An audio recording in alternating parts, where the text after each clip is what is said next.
I've been in relationship with the Interfaith Center of Philadelphia for a number of years now. My relationship started with teen multi-faith programming, and I heard about the amazing Walking the Walk program, which was way better than some of the interfaith teen programming happening in New York. Auburn had been doing some international interfaith teen work, and so we all started networking about that, and so that's been a great joy. I'm going to say just a personal note about sort of how I got into this work and why I'm here, and then I'm going to try to set the table a little bit. I feel like my goal is to get conversations started today. I was thinking last night about what my role was, and I thought of, and when I was in school, I learned about the Lewis and Clark expedition. I'm not a historian, but according to Wikipedia, the Lewis and Clark expedition started like 1804 to 1806, and after Thomas Jefferson bought the Louisiana Purchase, he was like, hey, maybe we should check this place out. So he sent Lewis and Clark, and they went on this 2-year journey and discovered all this stuff, and I feel like that's kind of my role here today. I've been on a journey the last decade working with seminaries around America who are dealing with the how do we form, if I can use that word, an American religious leader who is prepared to deal with the multi-faith society that has been created here. And so I'm kind of coming back from that expedition, if you will, reporting back some stuff I saw, okay? So I am not, I don't consider myself an expert in all of these things so much as I consider myself a person who's been on a journey and seen some stuff that I'm going to bring back and report to you. So that's how I'm sort of seeing my role today. I'm going to, because I have small children and I'm sort of an educator by heart, I'm going to use some props and stuff like that. It's going to be a lot of, otherwise it's going to be too frontal and you're all going to fall asleep and I'll be bored and just won't be good. Okay, so personal note. I'm a Texan by birth. I grew up there and spent my first 20 some odd years there. I had no intention of becoming a religious leader as a young person, like people who had, my grandfather was a great, that's not my story. That came later. I was good at math and science. I got an engineering degree, realized it was a horrible choice for my personality, but 3 years into school, I was like, that's too late to change that. So I finished that. I became a tech and education entrepreneur. I co-founded a company called Questia Media. This was at the height of the internet boom. If you remember when everyone was getting $1 bazillion to start companies that had no business being started, I was part of that. We literally raised $150 million, okay, to build, I co-founded this company to build a digital library, an online library. And what we did was we digitized 70,000 books. It freaked every librarian out, by the way. There's a Hunter over here who's a librarian. I can tell you I traveled the country trying to sell this product, and every librarian looked at me as if I was a mass murderer. Okay, they were like, what did you say? You're digitizing books, and then you're going to let people access them without walking into my building? It was unbelievable. And then we were selling the product to college students, which we learned, by the way, don't want to spend a dime beyond their tuition fees. So anyway, the product did not sell great, but we had a lot of fun, and I learned a lot. And one of the things I learned was that I was not a businessman. It's not my gift to the world. It was not going to be my contribution. So I ended up, for those of you who advertise for seminaries, all of you are in the business of getting people to your institution. I was literally reading the I think it's a quarterly Reformed Jewish magazine, okay? I don't know why I was reading it, and I guess it came to my house, and there was an advertisement for the seminary of the Reform movement, and I started staring at it. It's like, why am I staring at this advertisement? That's strange. And then I started talking to my rabbi, and he got all excited, and he encouraged me. I started shadowing him, and I said, wow, this guy gets paid to do this stuff. It's amazing. So I went off on this journey very nervously to rabbinical school. I didn't even shop around. I assumed they wouldn't let me in. They let me in, and it's been a great journey ever since. I definitely did not go to rabbinical school to work at an old Protestant seminary. Okay, that was not my plan. I wanted a shul in Jersey, and my wife is the rabbi at Princeton University. She's a Hillel director. We live in Princeton. So I thought that's what would happen. And I ended up at Auburn Seminary, which I had never heard of and when I was in school, because there wasn't one Reform congregation with an opening in the whole state of New Jersey when I was ordained in 2007. It was a bad year. So I said, fine, I'll wait a year. And Auburn came knocking through my network, and my teachers gave it they said it was kosher, I could check it out, so I checked it out. And within the first year, really fell in love with my colleagues. So I was hired to be the multi-faith guy. Okay, some of you may have multi-faith centers or have seen those. Okay, I was supposed to be the director of one of these centers, which was fine and sweet. The problem was I had spent 5 years learning about Judaism and barely felt like I knew anything about it. And every time my colleagues had a question about anything other than Protestants, they would turn to me as if I knew the answer. Muslims, Sikhs, Hindus, Buddhists, Jains, like all of this stuff. African religion. They're like, Justus, you're the multi-faith guy. Tell us this stuff. I said, what are you talking about? I don't know. It was like I was other, and other meant the whole entire religious world. I don't know if you've ever experienced this. So that took a while to get into, figuring out how to be a multi-faith director when I had a rabbinical degree. But I learned some things along the way. And one of the projects that I was in charge of, it was completely inappropriate for me to be in charge of, I think, early on, was to direct a program that supported faculty at American seminaries who were dealing with the multi-faith education nature of the formation process, okay? The Henry Luce Foundation had started funding Auburn to explore what are the needs of forming a religious leader in this environment. So I started having what we called them faculty seminars. And originally we would bring people to New York, and then we started going regionally, and we would do studies. And eventually we probably touched about a third of American ATS seminaries anyway. I've learned that there's a whole world of theological education beyond that. We'll talk about that later. But about a third of ATS seminaries, faculty came, and at that time, if you were doing multi-faith education in a seminary, you were like the freak. You were the outsider, okay? This was not popular stuff. And it was so unpopular that when faculty had a chance to come together and talk a little bit about it, they were so grateful. Oh my goodness, there's someone else who thinks this is important, because my seminary is like barely, they want to kick me out, or they think what I'm doing is crazy. It was not a supported thing. The idea that you would take 1 minute out of the core curriculum to raise your religious leader and teach them about another faith was a very, very hard sell. Okay, very hard sell. Fast forward a decade, and it feels like things have really changed. One of the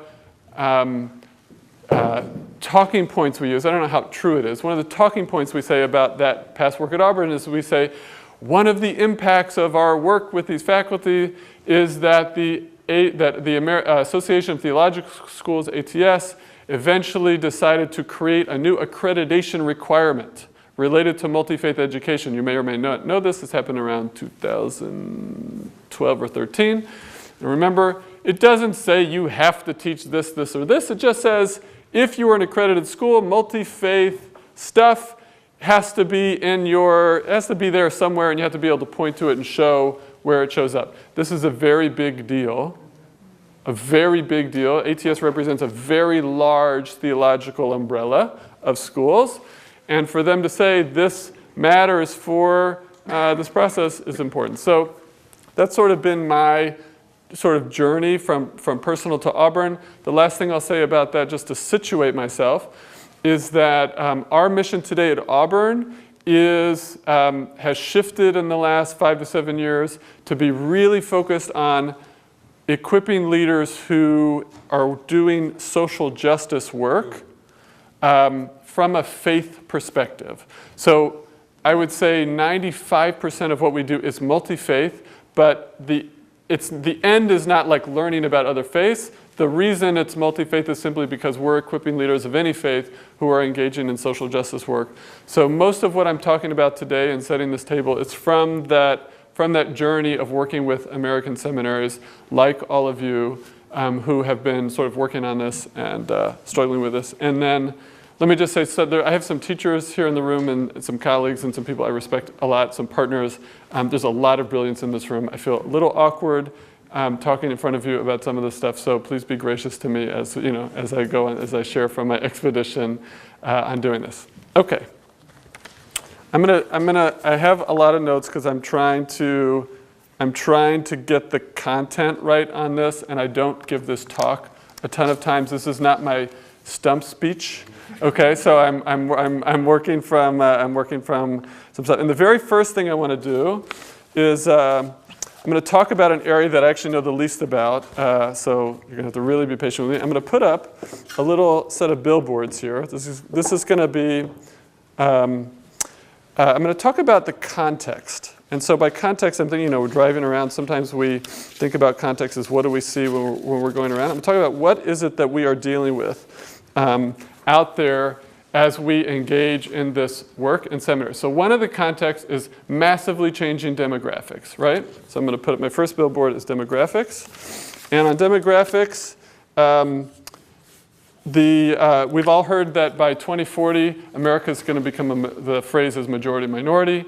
Country right, people of color will be the majority in America. I heard on the radio on the way in that for the workplace, that transition is actually going to happen a decade earlier. So it's going to be like 2032 or something when our workplaces will already be majority minority. Okay, this is a big deal in theological education. According to the Association of Theological ATS, minority students at ATS schools have grown from 16% to 30% in the past 20 years, and faculty of color have doubled during that same period. Okay, it's massive demographic shifts.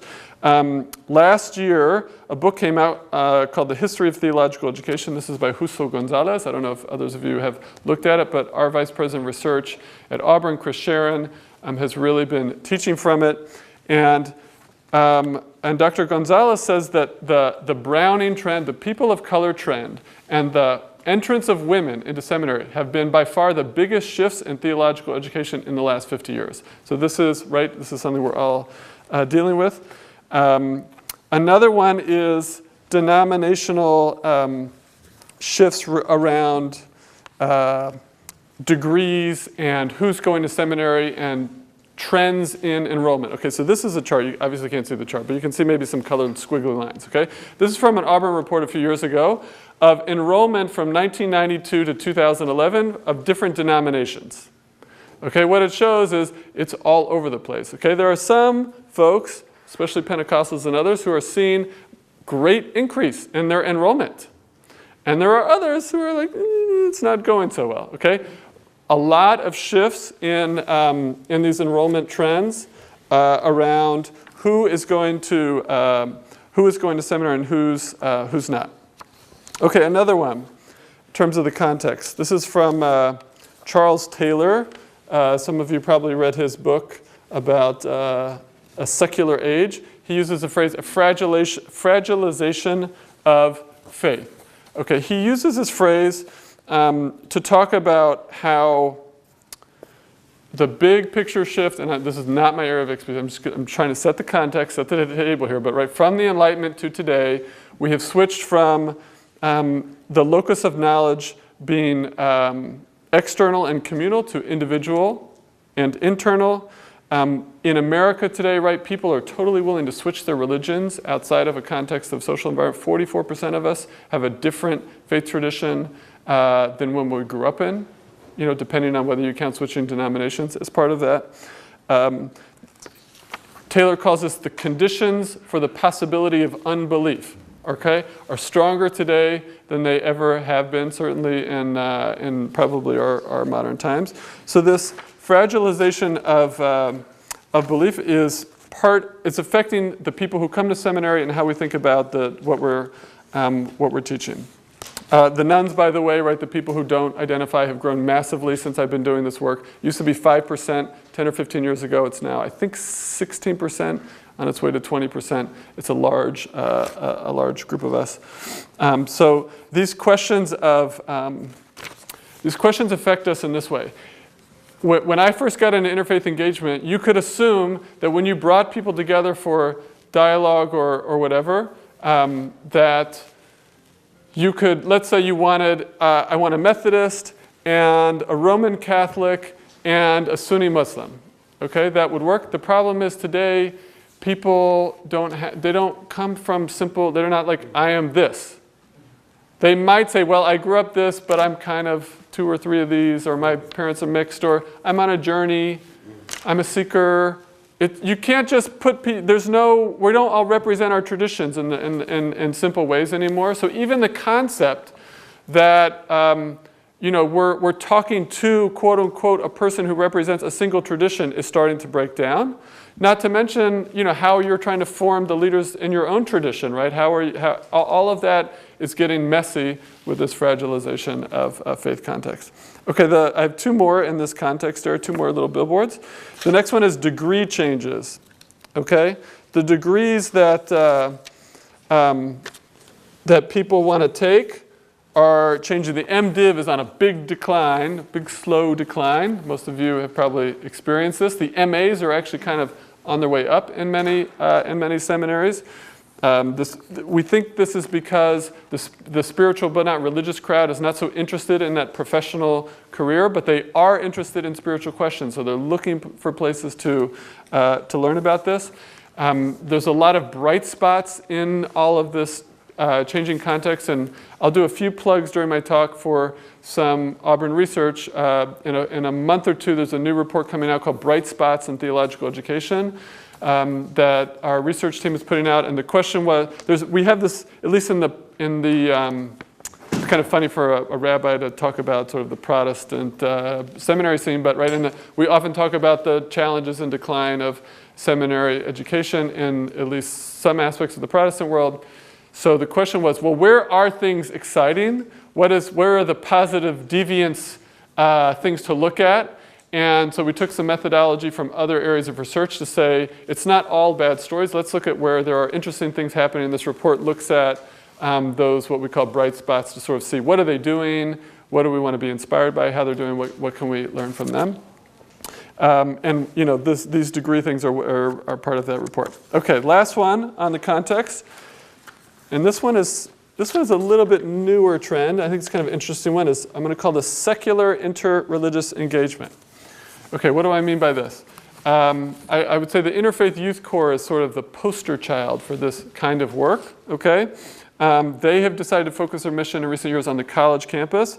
One of their missions is to sort of launch a field they call interfaith studies.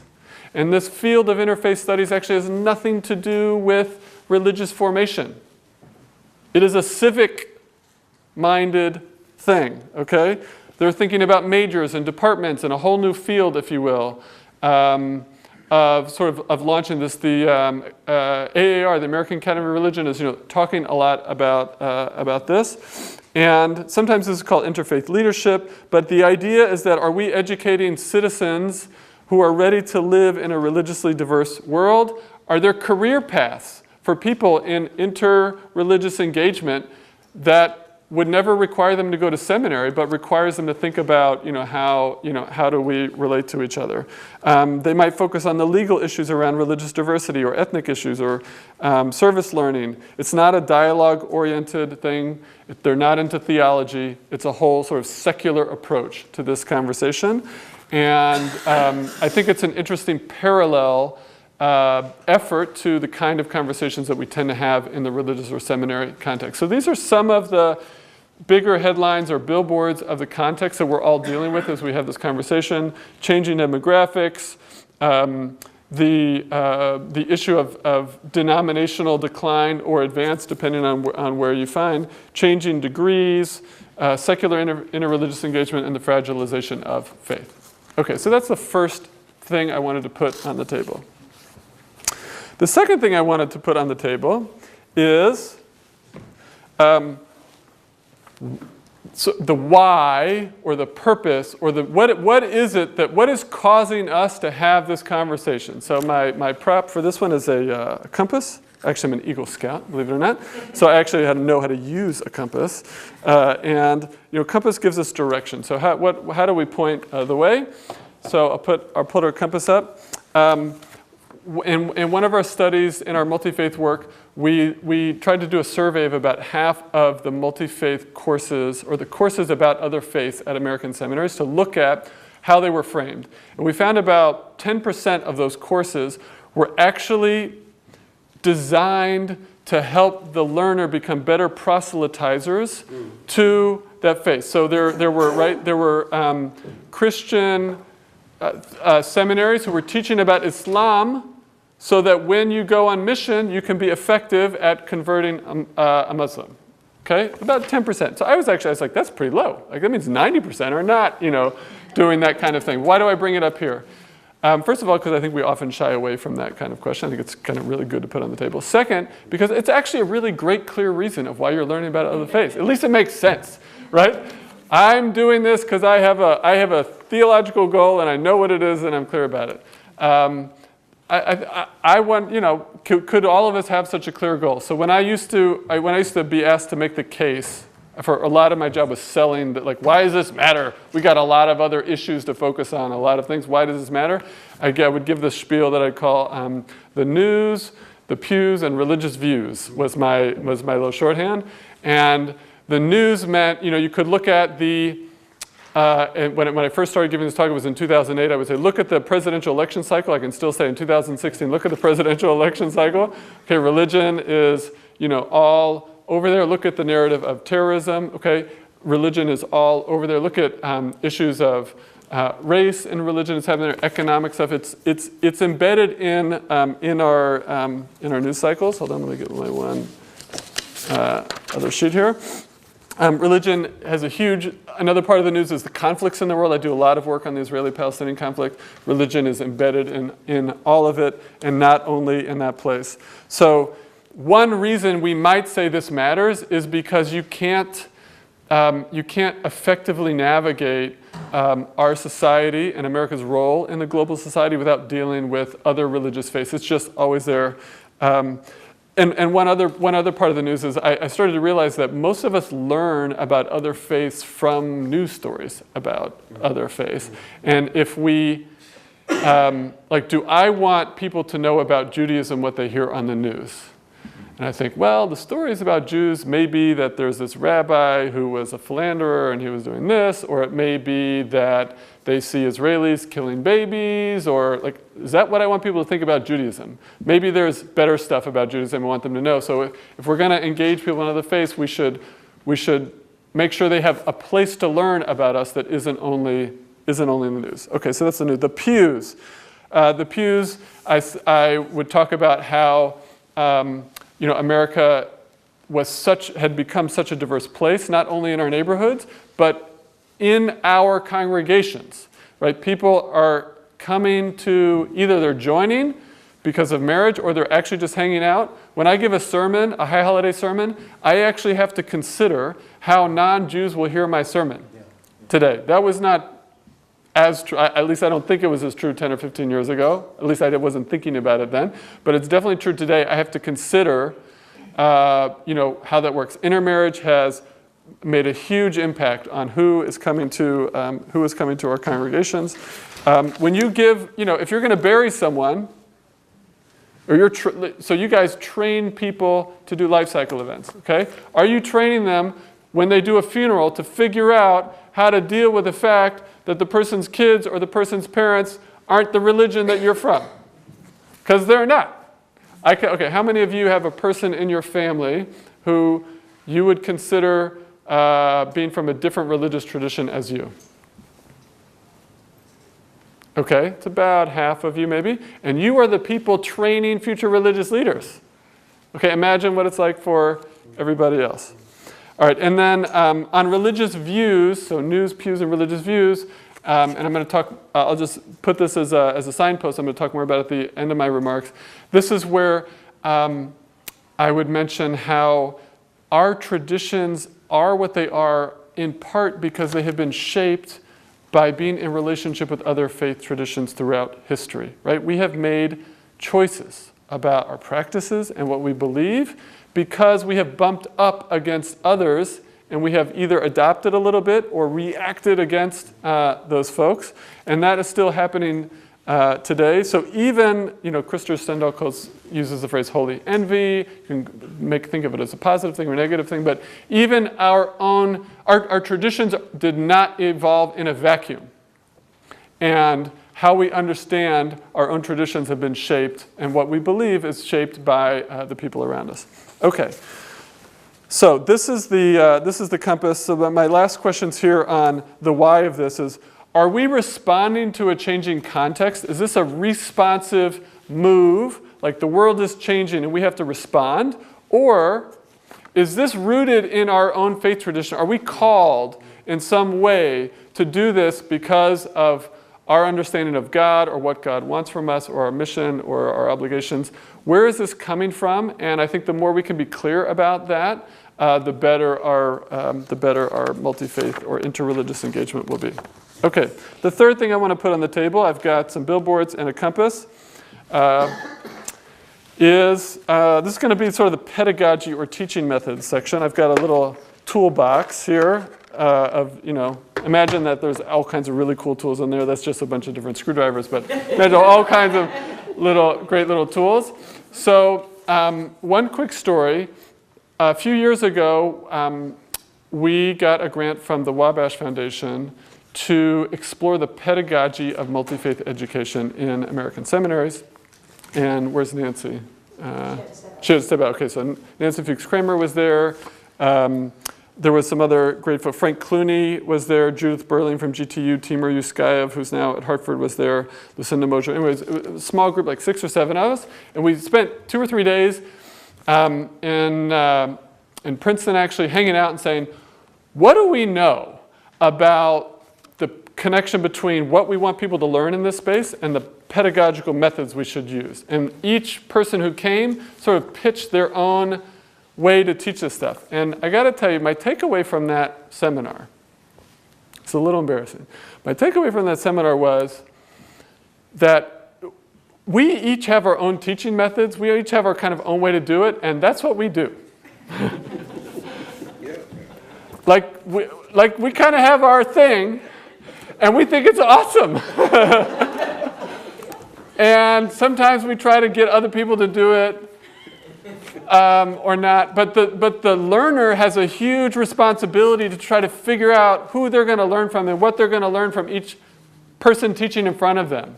Most of us don't have a big bag of tricks and change it up. We just don't.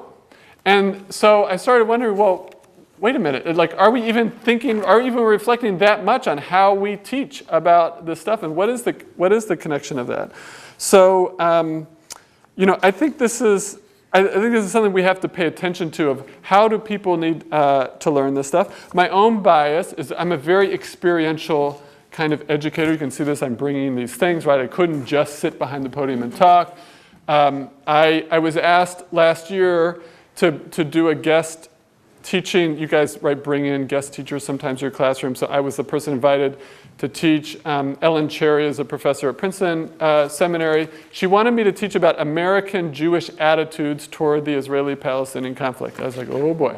So here I go. I got to go teach to liberal Protestant seminarians about American Jewish attitudes toward the Israeli-Palestinian conflict. This is going to be great.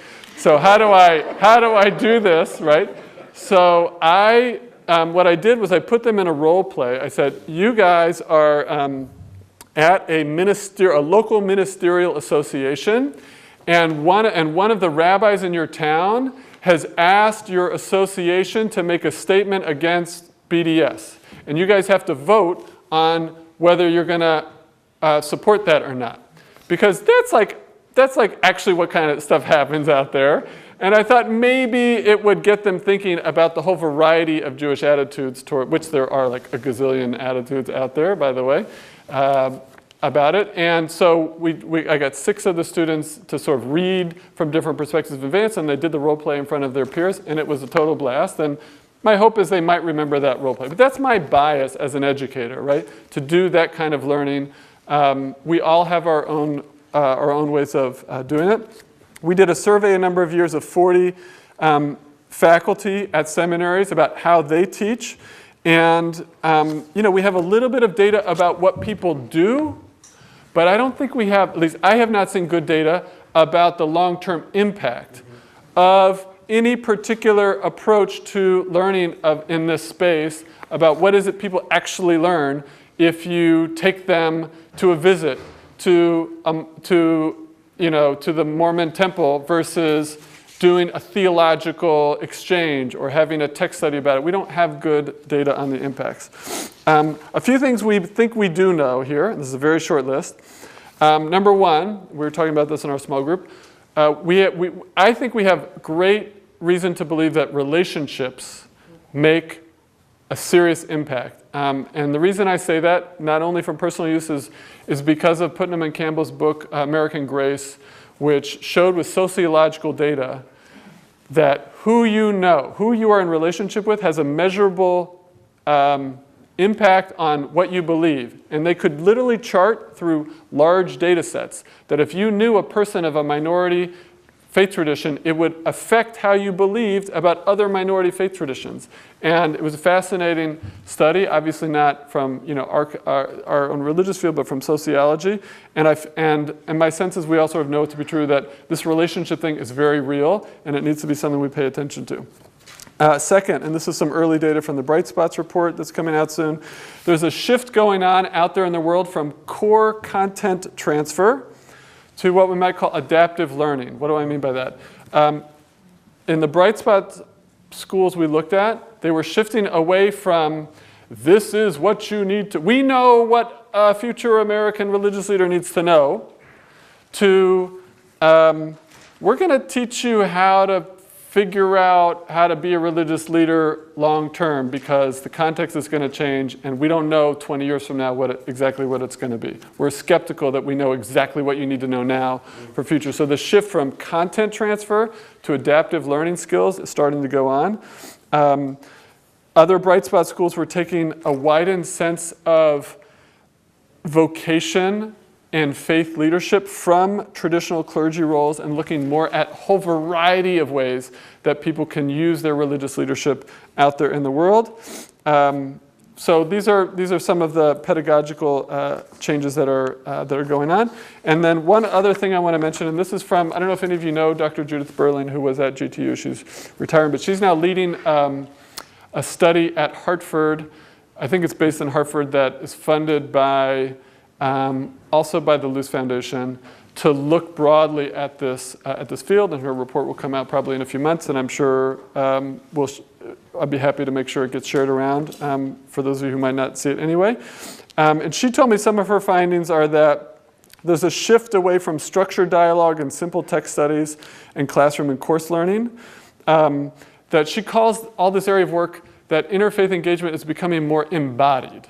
It's becoming less less about like I am learning with a person of another faith to really thinking in a nuanced way. So here in Philadelphia, right, instead of a Lutheran studying about Judaism, it might be a particular Lutheran learning about Reconstructionist Judaism because RRC is right here, and this is like a huge community of Reconstructionist Jewish leadership. And so you have a more embodied thing. Instead of like learning about Judaism, big picture, you're learning about a more specific thing.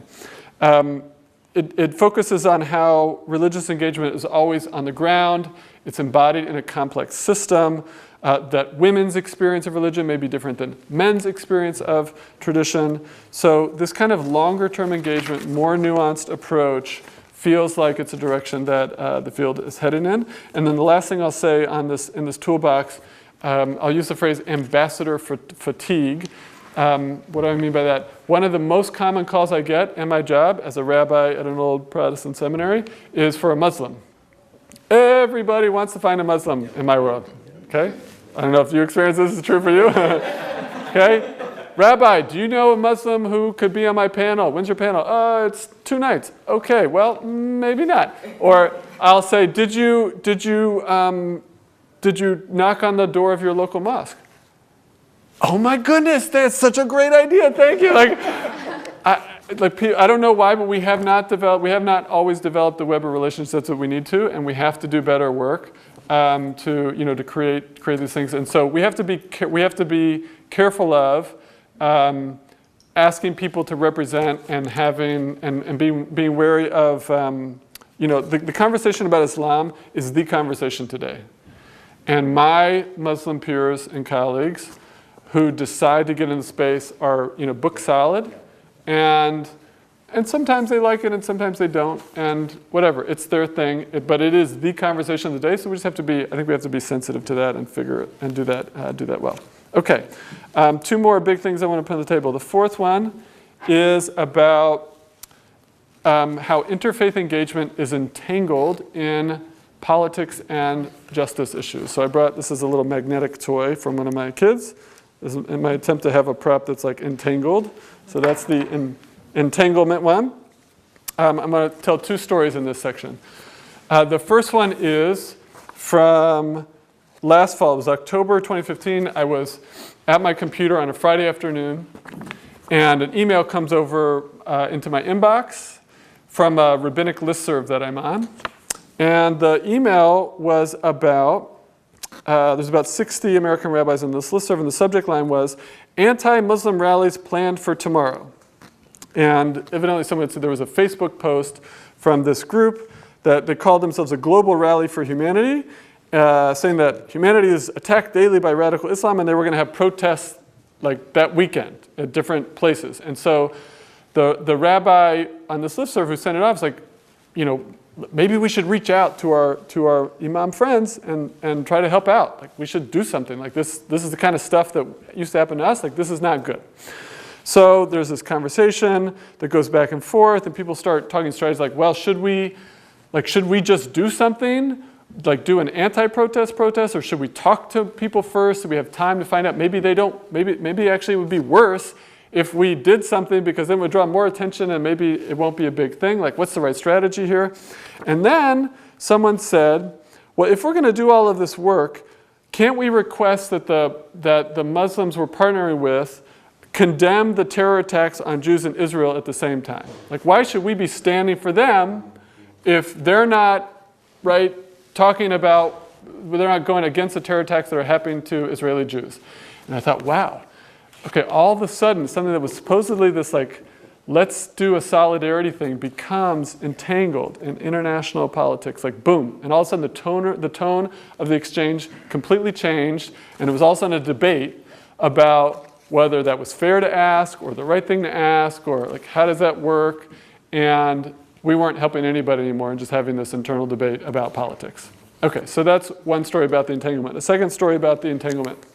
A seminary professor a few years ago told me he was in Dallas at his seminary, and he had done so much work to create like the perfect interfaith panel for his students. The whole seminary of student body was coming, and he had, the Protestant guy and the Catholic guy and the Mormon guy and the Muslim guy and the rabbi, like all set up. It's going to be great. And early on in the panel, the imam said something that was like not like super progressive about LGBT. Okay? All of a sudden, all the students of the seminary heard nothing else the entire night. They couldn't hear anything else. Like, oh my God, like this person isn't pro-LGBT, and all of their learning was off. Okay, so what was supposed to be like an interfaith engagement thing became something totally different, unintended, and you cannot do. There is no clean room for this kind of work. Okay, it does not exist. This work is messy, it's embodied, it's political, it's justice-oriented. So it is part of, it looks like this entangled toy, and it's just what we have to deal with. All right, my last little thing I want to put out here on the table to set the stage for our conversations today. This is my little under construction sign.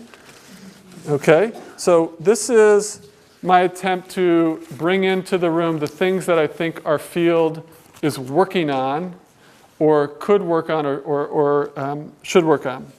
So one thing I think that should be under construction in our field is to really develop some communities of practice where we can help each other out. This kind of gathering is exactly the kind of thing that could lead to a community of practice of folks who are working on this. We have to be learning from each other.